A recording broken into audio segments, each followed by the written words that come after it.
welcome on. Welcome back to the Bleav in Iowa State podcast. I'm your host, Tyler Carter. And I'm your host, Cody Van Cielo. Man, I was looking forward to a tough win on the road, and the most Iowa State thing happened.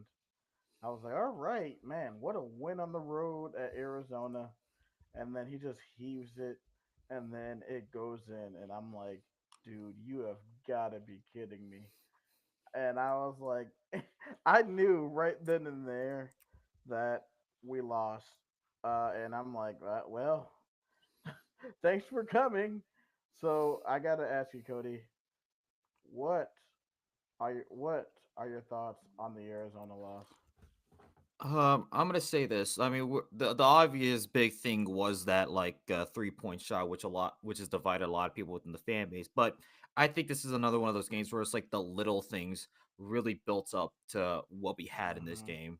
The two of the biggest issues that Iowa State had in the game were number one, an inability to really close out defensive possessions and getting those defensive rebounds, and number two, hit like I think free throws were pretty much a struggle. I mean, first half they were pretty bad, I noticed, but second half got a little better. But that's still an area that needs to be fixed. Yeah. Um, free throws. Um, I will say they cost us that game, and like we were just getting bodied in the paint. Um, yeah, I mean our base couldn't get any rebounds at all on or really any defensive rebounds, and they dominated us on the glass.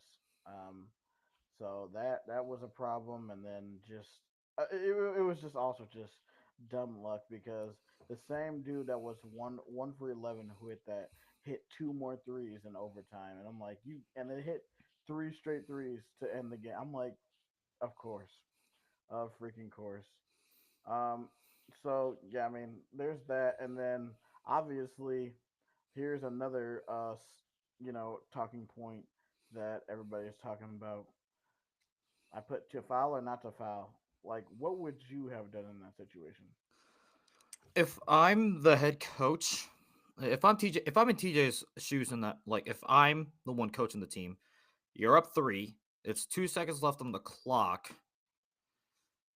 I mean, personally, the probability of that shot dropping versus like 3 pointers dropping, like the versus that 3 pointer, they're very close. I mean, I think the making the three free throws in a row off the foul, like off the inbound or the shot or whatever, but also or just foul in general, there is that argument. And I mean, what you force, yeah. So you foul, and I think at that point Arizona was only in that regular bonus, so they would have only shot one and one, and they would have had to make both. So me personally, I would have fouled. I would have fouled off the inbound catch. That's the big key. That's Mm-hmm. going to be the thing because you force a one and one, and you still are going to be up by one. But at the end of the day, I'm not the head coach. I am not the one in TJ Altenberger's position. Many different coaches have different philosophies when it comes to foul or not to foul late. I mean, I was even listening to Williams and Bloom before this, and Brent Bloom had so he's talked with like some of the women's basketball and men's basketball coaches, and he's gotten like different answers about whether to foul or not to foul. So it just there's so many different ways you can go at it. You don't have a definitive answer to do it in real time. Now, with the power of hindsight, it's easy to say that you should have fouled. That's obvious. It's easy to say that. But when you're in that real time situation, there's so many different things that you like that could be possible that you stick with the one that you believe gets you the best chance to win. And if the other team makes a better play than that, then you all you have to you can't even be mad that it's a bad choice. It just happened to be the wrong choice. Like that shot was a one in like what, like 25,000 or something like that. There is Yeah. like some low probability, like low odds, but there's still odds. But at the end of the day, there is no definitive answer. But me personally, I would have fouled. But I mean, I open the floor to you because that's just where I stand in the this whole thing. Uh, like you said, it's easy to say that you should foul. I don't. I wouldn't have fouled. Like because we just said that there is a low probability of that shot going in. Like, obviously, I know we can be like emotional as fans sometimes, but like at that point, I'm like, you know, probably DM up a bit more, but like even DMing him up, like I, I for me, I can't. I just chalk it up to, man. Hats off to Arizona. Like I just for that type of shot, I'm not even getting angry about that. It's just Yeah. like it's a lucky shot. I I mean, the thing is with that shot, it didn't look like a he. It looked like he was just taking a regular jump shot with the way he shot that. So I think it's just like maybe playing a little better defense. But again, that shot is such has low odds that you don't expect him to make that. You don't expect that to be made on a regular basis. That's just like one of the thousand shots that people take in that similar scenario that happened to be the one that dropped. So there's just so many different things that happen within those last games, and that's why teams prepare for those situations in the ways mm-hmm. like they do.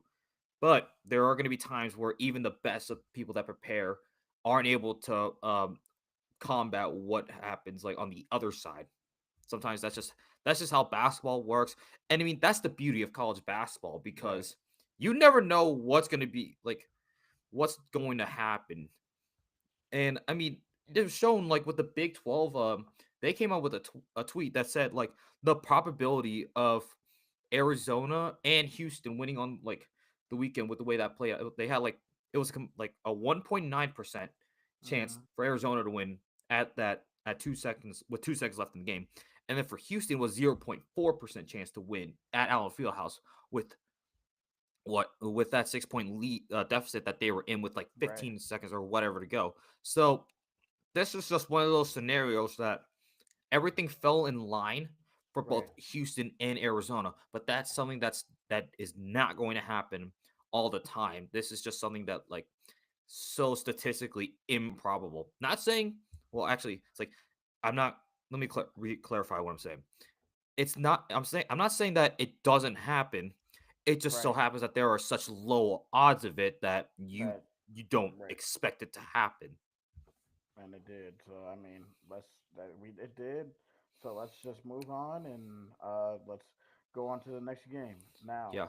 obviously, are do you have any concerns after this game or anything that's like pressing you? Possibly that could be an issue down the line. I think definitely. Just having matchups like the way Arizona was able to guard, they had guards that could match the length and were better at length when it comes to defending Iowa State. I mean, obviously, was it KJ Lewis did a really nice job on shutting down Curtis Jones. I mean, he held Curtis Jones to his worst performance in conference play, so that Mm-hmm. just shows that they did a really good job of preparing and they had the right guys to do it. So but a lot of teams are not going to have the length that Arizona does. Because we Right. mentioned like those matchups with the way like the front court for Arizona matchup against our front court, and we talked about some of the guards like Caleb Love and Jaden Bradley. They were a matchup. That matchup was to look out for, and I mean they certainly showed up. And I think it's just a case of us running into some length that we ultimately were not able to deal with. They just Yeah. simply dominated us, and I mean it helps having a raucous crowd like the McHale Center. I think we said like the McHale Center would play a factor. I mean, it certainly did. Yeah, it was absolutely loud in there. So I mean, Iowa State falls to 7-2 in the Big 12. Um, so they are 1.5 games behind Houston and a half game behind Arizona. But with that being said, let's go and now take a look around the Big 12. Yeah, there was some like Big 12 chaos that did happen. I mean, I mean, what? I think we had a couple there were a few close calls Oh in the Big yeah, 12. Let me definitely. Yeah, so I can pull up my screen here hopefully. But let's go take a look here. Let me see if there's anything Monday. Nope. Okay, so we were the lone Big 12 game on Monday. Uh, there was Oklahoma State, Texas Tech. That was a close game, but ultimately Texas Tech won, so they're still in the race for like the top 4 seed. But yeah, Tuesday, yesterday, there was quite a bit of crazy, like close games that happened. I mean, the big obvious one here is going to be Kansas against UCF. Kansas squeaking out a 91-87 victory over the UCF Knights. So this has been two games in a row for Kansas at Allen Fieldhouse gone like that have gone down to the wire. I mean, yeah. I mean, we were talking about in the last podcast, is KU going to be KU? So I mean, like I'll ask you this, Cody. Like with these last two performances, do you have some type of or some sort of confidence going into Allen Fieldhouse going next Monday when we play Kansas? I think yeah, this game at like at Allen Fieldhouse it's very winnable. It's very winnable. Now, obviously, you're gonna get Kansas bet like Allen Fieldhouse is an elite like atmosphere. Don't get me wrong. It's a very difficult place to play, but with the way that Kansas has been playing as of late, I think there is a world where Iowa State is able to really like be able to get a win. I mean, with the way UCF played, you know, like they were going blow for blow almost, and they did a good job at limiting turnovers. This is I think was a key factor in UCF staying the game for as long as they did was limiting turnovers. Now that's something that Iowa State needs to do a better job at is taking care of the basketball because against Arizona they turned the ball over 18 times, and Right. you usually don't win basketball games when you turn it over that many times. So the key thing that I need to see from Iowa State is doing a much better job at taking care of the basketball, securing the ball off the pass or securing rebounds. Because there were a few times where we had a chance, but either us not being able failing to secure the basketball off a pass or securing the rebound. Those are things that build up that will cost us the game. So that's got to be something that needs to be worked on for Iowa State in order to win at Allen Fieldhouse. But I've made it like between Kansas and Houston. Kansas is the much more winnable game compared to Houston. Like I agree. those two road trips. So, and I mean, I don't know if anybody's gonna pull like what Keyshawn Hall did. I mean, if you get a guy that scores 34 points, I mean that will keep you in the game. But just a pretty decent like four guys being in double digits. What with obviously Keyshawn Hall with 34. So you kind of need to be able to keep up, go both blow for blow with Kansas, but there are some ways you can uh, expose Kansas. I mean, we did see what happened when our bigs went up against their bigs. I mean, Hmm. Joshua Jefferson, Deshaun Jackson were able to bully Hunter Dickinson, and Hunter Dickinson was held to only 6 points. So, if you're Right. able to limit the front court, you could force Zeke Mayo to basically carry the squad, and that's basically what happened in Hilton Coliseum. And look how that turned out for him. But also, they had a couple guys step up off the bench. So, just the big thing I need to see out of Iowa State is limiting turnovers, securing defensive rebounds, and taking smarter shots. Completely agree. Yeah, those are the things I need to see out of them. But with this game, they're the big obvious thing that people were talking about on Twitter last night was that a shooting foul or not a shooting foul? I did not see what happened. What happened? So I believe it was on I don't remember which player it was, but it was I think either Darius Johnson or Keyshawn Hall. They were inbounding the ball, so it's kind of a Hmm. similar situation to what we had. And you saw, I believe, you saw the player go up. Kansas fouls the player, but they call it on the floor rather than calling it a shooting foul. And some people are arguing that the the offensive player was in his shooting going up to shoot a shot, Hmm. so he should have had 3 free throws, but they didn't give it to him. And some fans were not happy about that. They were saying like it was just the inconsistencies, I believe, because there were also a number of situations where that similar play happened that they did call shooting fouls, but they didn't call it in that case. Right. I would have to Okay. find the play, but that's like kind of the rundown. And a lot of fans are saying it's the fog, like the whistle at the fog. They're saying it like it's coming back. We'll see. You already know what happens when Iowa State plays at KU. You already know. So I'm already mentally preparing myself Yep. for. Yep. Yep. But Before that, we'll take a look at some other games that happened around the Big 12 last night. Arizona State and Colorado going down to the wire. Now I didn't watch this game because I mean I was doing something else, but Colorado almost getting the win. Yeah, that second half they scored 42 points, and they I mean like I believe it was Let me see here. Hammond, yeah. So trying to find like the last 5 minutes or so. So mm, it was okay. It just felt like so this game, from what it looks like, was Arizona State always being able to keep Colorado at bay. I think gotcha. that's what it looks Yeah, like. Because like even though the score is close, I mean Arizona State just did a really nice job at not allowing Colorado to get over the hump. And even on a day where Arizona State turned the ball over 17 times, they held Colorado to 23.5% shooting from three. And a Miller with, well, starters, I mean, 7 to 22 from three compared to 4-17. right. So, I mean, Arizona State with a nice job, like good response after almost having the win against Iowa State Yeah, to lose it late and to come back like and then to uh rebound with a win over winless now still winless Colorado in conference play. So their tournament hopes like could still be alive. Honestly, they still have hopes to be in the bubble. It's very slim pickings there. It's a very slim margin between making and missing the tournament for Arizona State. But do you? I guess this. Do you think Arizona State has the capability of making it to March? Take a look at their schedule. let's see. Let's see. Yeah. Arizona, K State, Oklahoma State, Texas Tech, TCU. One, two, three, four. So they have what? 8 games left? No, they're two and 11. oh 11. Okay. If they win, they probably would have to go 7-4 in the last 11, probably Mm-hmm. to really be comfortable.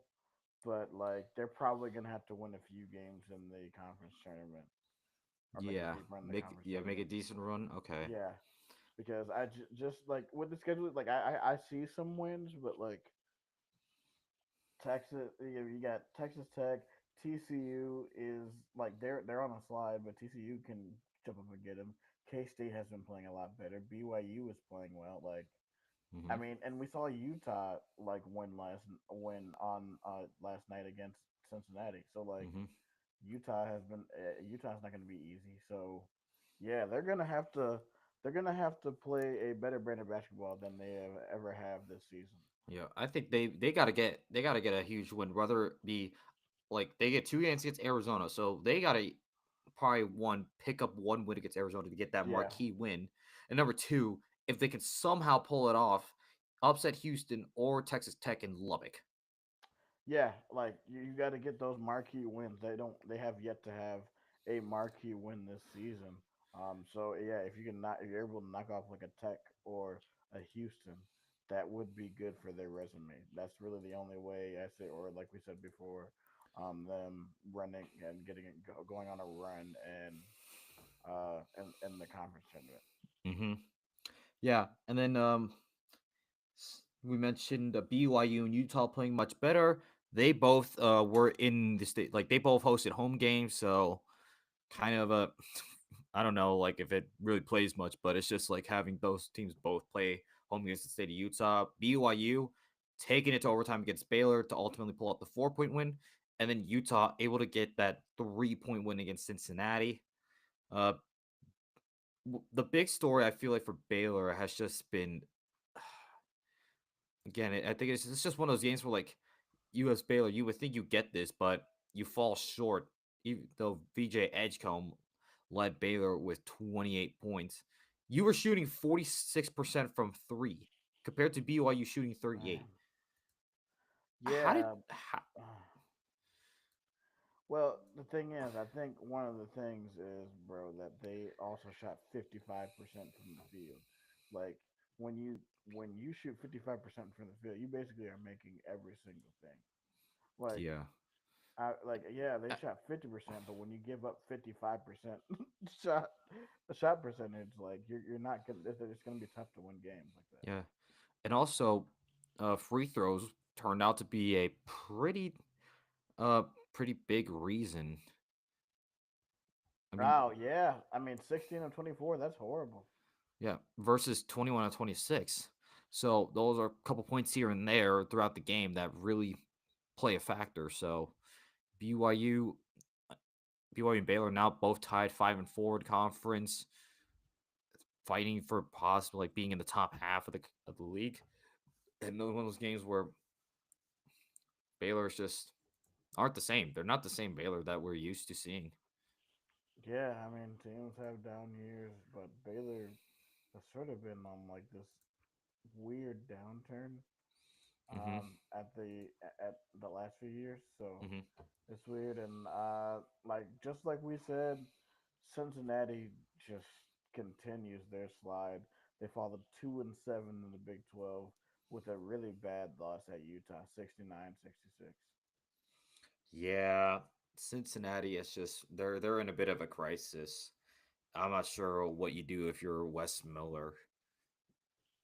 I'm not sure. I It's a long shot to really.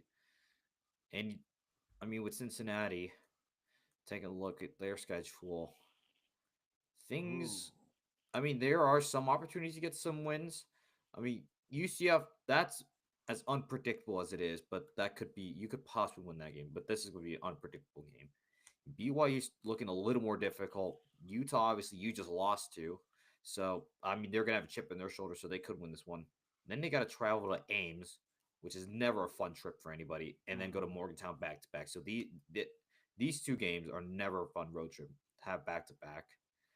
TCU, um, I mean, TCU's a little like they're on a bit of a skid too, but they can play ball. Baylor, Baylor can play, yeah, but like that's at also Houston, a iffy team. yeah. Houston, yeah, You host Kansas State. Who knows like what form Kansas State has by that point, and then you're in your regular season at Stillwater. yeah. So, So I mean, it depends on how this team is playing and what the psyche of this team is. hmm Because usually, like once you're like sort of out of, sometimes teams will zone out the coach. So we'll see what happens and see if they hmm can turn it around. yeah, we'll see about that. Um, Today, I mean, so we take a look. That was yesterday's slate. Now we do have some Big 12 games today. The big one, I think, for Iowa State fans to watch out for has to be Houston at West Virginia. Yeah, I mean, a lot of people are saying that Houston's going to run the table, but I mean, I feel like this could be, if anything, West Virginia gets up for big games anytime when a top ranked team, especially a top 10 ranked team, comes into town.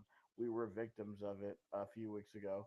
hmm So I expect West Virginia to be there, but Houston plays a type of ball that's very, very dominant and tough. So I don't expect Houston to go down without a fight. Yeah. I think Houston, they play a ball style of basketball that's very similar to Iowa State. And like Mm-hmm. Iowa State and Houston basically play a similar style. So, and West Virginia, like they have the scouting report on how to handle that type of defense and that type of team. So that's West Virginia has that advantage, and they also have that advantage of playing at home. So, and I mean, they want to get back at Houston because if you remember, I think a few weeks ago, West Virginia was in Houston and they had closed the gap to, I believe, a 1 point gap before Houston ultimately ran away with it. So West Virginia is capable of playing up to Houston's level. It's just a matter of can they like do it again and be able to really have Javon Small have another performance like Monty Hansberry did against Iowa State, or maybe Joe Yesufu steps Mm-hmm. up as well. So West Virginia's going to be looking for that.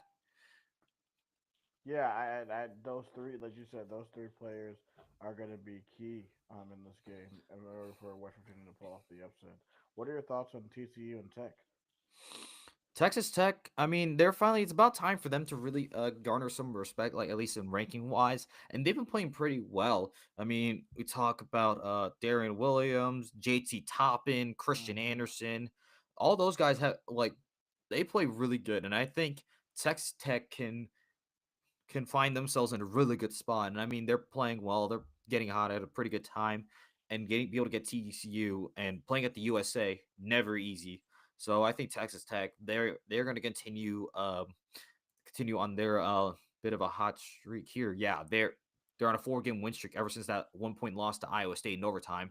They've won 4 in a row, including the that 16 point win over Arizona. So I think this is gonna be a good game for Texas Tech to build up like more confidence before they have to go on the road at the Fertitta Center to take on Houston. Yeah, I mean, and then we go down to the last game of the night. We have Oklahoma State going into uh, Bramlage to play K State. hmm Now, like you mentioned, Kansas State has been playing much better. They obviously got that win over West Virginia, so I think Kansas State they're starting to find their stride a little bit here in Big 12 play, and I think this will be a good way for Kansas State to build up a little more momentum before they have to travel to Hilton Coliseum to take on Iowa State. And I mean, for Kansas State, they should not be looking ahead to us. I mean, Kansas State would love nothing more as an arch rival to put another nail like to put another road bump in our season, whatever. But they still need to be able to take care of business against Oklahoma State, and I mean that's just a thing. So I expect Kansas State to really be able to give like to be able to take care of business against Oklahoma State. But Oklahoma State did give Texas Tech a little bit of the scaries in They Lubbock. did. They sure did. So I mean, like my philosophy with this conference is that you can get got any night of the week. This conference is bananas, bro. Right. Um, so I mean, like honestly, with how everybody's saying, "Oh, they're gonna run the table," y'all stop. Don't let your emotions run how Yeah. you feel, or Yeah. no, obviously not emotion. Run how you Yeah. feel. Don't let like your emotions cloud how crazy this conference is, because I mean, hmm in 1 week, in 1 week, things can change. Like Right. we think that we're not out of it, but who knows? I'm not saying that it will happen, but hey, Houston could lose two in a row and they could be right back in it. So Yeah. like, I mean, don't give up now. Yeah, and Let's then see what happens. yeah, real quick, before we could take a look at Saturday because that's going to be a huge game for Iowa State. Houston, yeah, they've got at West Virginia and then against Texas Tech. So those Right. are 2 games. Yeah, so these could possibly Texas Tech could possibly go to Fertitta and give Houston a punch in the mouth, or West Virginia could do so. So I mean, there's a few games in between right now and us traveling to the Fertitta Center. So who knows? And then And they Arizona. got to go to Arizona. So like, I mean, And Arizona is playing pretty well. Like yeah. I think I said this before the game, before the Arizona game. I wouldn't be surprised if Arizona State or Arizona, excuse me, pulls off the win just because of how they've been playing. Their metrics look way better than their record because I Oh think that's yeah, one they were thing. ranked 14th in Kempom. Yeah, so their numbers speak better than their actual record because all like 5 of their losses, they were quad ones. So it's not like Arizona's losing to bad teams. I mean, it's just them Right. trying to figure out the stride. And once they did in Big 12 play, they figured it out. Now they have that signature win. Tommy Lloyd and company can build off that company. And I mean, I just got to give quick credit to Tommy Lloyd because he respects like Iowa State. So Oh he's yeah. given that respect. He's given the nod because I mean that's just great to see. And I mean, Arizona has just been such a great like them in Houston, great additions because it's been fun to bolster up basketball now and to add those two brands. It's really nice. So I cannot wait for the return game when Arizona has to experience Hilton Coliseum. I can't wait for that. Oh, that is gonna be in that was that March 1st, right? Yeah, that's the day Iowa State's dropping the Olympic banner for Tyrese Halliburton.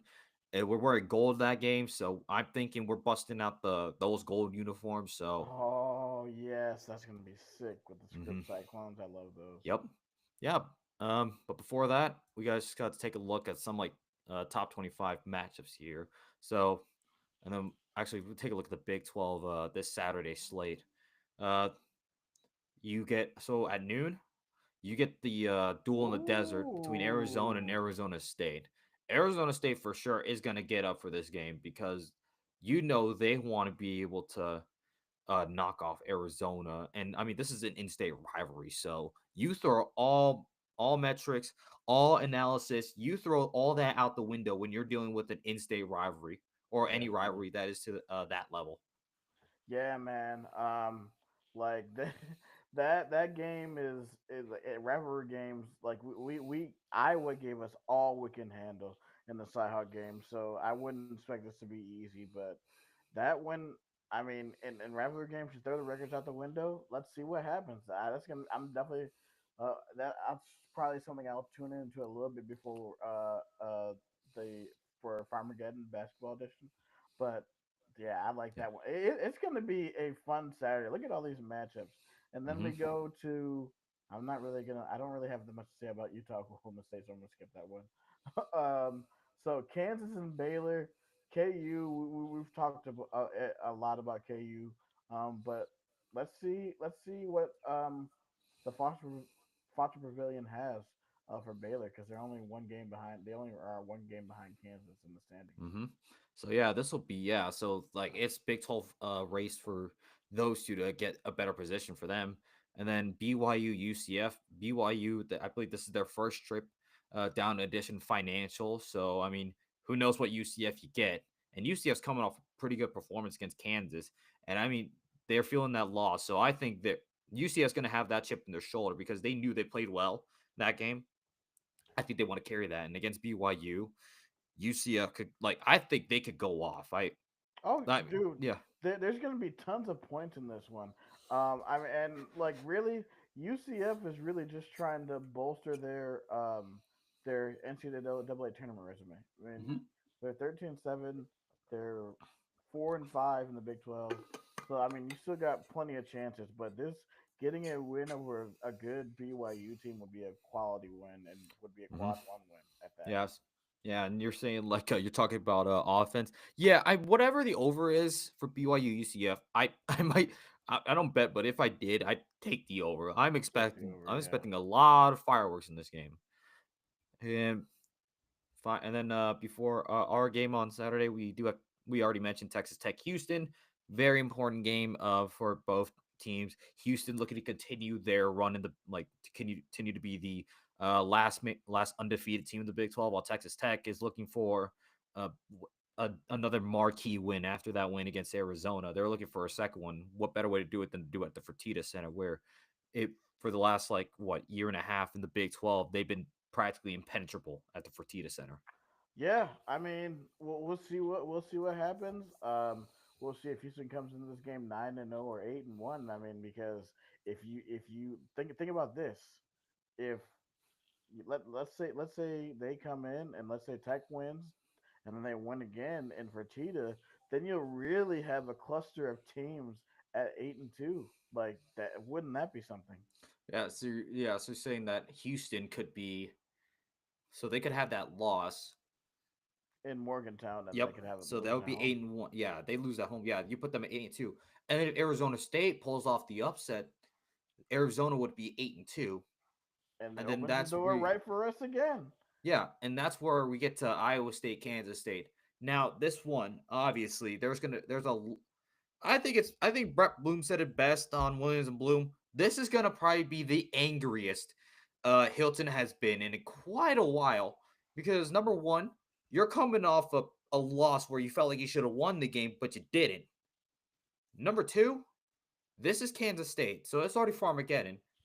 And number three, the antics of Jerome Tang from last year and the continued antagonization of Iowa State from Kansas State. So those three things are going to contribute to Hilton probably being the angriest that I have ever been in, that I've ever been to. I don't think I'll All right. see Hilton Coliseum that's angrier than what is to come on Saturday. I said this immediately after the Iowa State Arizona game. Once I had some time to really process what happened in Arizona, I Yeah. said Kansas State is walking in to a an EF5. You might have to bring it bust Yeah. out an EF6 for how much anger Iowa State is going to put on Kansas State. I agree. So, like, do you have? Let's look ahead. Let's like dive deeper. And are there any players for you that catch your eye or that could possibly be an issue? I mean, the obviously the big name that like when it comes to the poster boy of Kansas State is going to be Coleman Hawkins. And Coleman Right. Hawkins was a part of that Illinois squad that beat Iowa State in the Sweet 16 last year. So there might still be a little bit of that bad blood because most of the roster that was on the Sweet 16 last year, Keyshawn Gilbert, Taman Lipsey, Curtis Jones, Milan Momcilovic, they remember Coleman Hawkins' face alongside with him and TSJ basically um, ruining their bid to go to the Elite Eight last year. So they're going to remember that. And then David and Gassan has been a solid piece for Kansas State as well. So I mean, so those two guys are going to be people to look out for. And then I would say also Brendan Hassan is another guy to watch out for. Guard. He's another guy you'll have to watch out for because he can get you a few points here and there. He does things that really open up the offense for K State. Then you get both, I would say, like Max Jones probably, and then Doug McDaniel. So these are a few names that you really got to look out for Kansas State. I mean, they're finding form, and I mean, nothing better for them than like they got the chick because like they have nothing to lose really because they have slim to none margins to even make the NCAA tournament. So they have nothing to lose. They're going to come in. Obviously, they want to. They It's a rivalry. They would love nothing more than to ruin our season some more. So, I mean, that's what Iowa State has to prepare for. But I think Iowa State, because they played on Monday, they've had a couple extra days to really process the loss to try to get over it. So that way they aren't hung over on the loss for when this game Right. happens on Saturday. And now you're at the Confines Hill and Coliseum. So I think this will be just something. I think Iowa State truly, Iowa State comes out swinging. And I just think Kansas State is they're walking into a buzzsaw because Iowa State the atmosphere is just going to be there's going to be so hostile for Kansas State, and then to add on to Iowa State and how they play basketball at home, it's going to be a long day for Kansas State as far as I see. So I think Iowa State they get back in the win column, and I think they do it convincingly, just with all number one all the extra north on the outside, but also internally because those players on the long trip back home they want to correct what happened on Right. Monday. They want to correct it. So this will be a great opportunity for them to do so. Definitely. Um. So I wanted to bring something up real quick. So I got I was on I was on on my phone and I got an email and it's this from this place called FeedSpot. Um, it's this basically it is uh, a podcast um, uh, portal that will rank different shows. So um, they so FeedSpot was doing a list on the top 30 Iowa sports class, and there was a there are panelists, um, and obviously, like I said, there's a top 30 Iowa sports podcast. Um, this show, Bleav in Iowa State, came in at number 13. So, you guys, we are the Bleav in Iowa State podcast is a top 15 sports podcast in the state of Iowa. Like from me and Cody, we just thank you so much and for like dealing with us, really supporting us, all our family friends, all the random listeners, and others, live stream sickles, all y'all. Like we really love you guys, and like we do our best to give you the most quality content, um, to give you guys twice a week. And thank you for joining us during football season and off season. We have so much more stuff planned. So just I just wanted to end the show with that.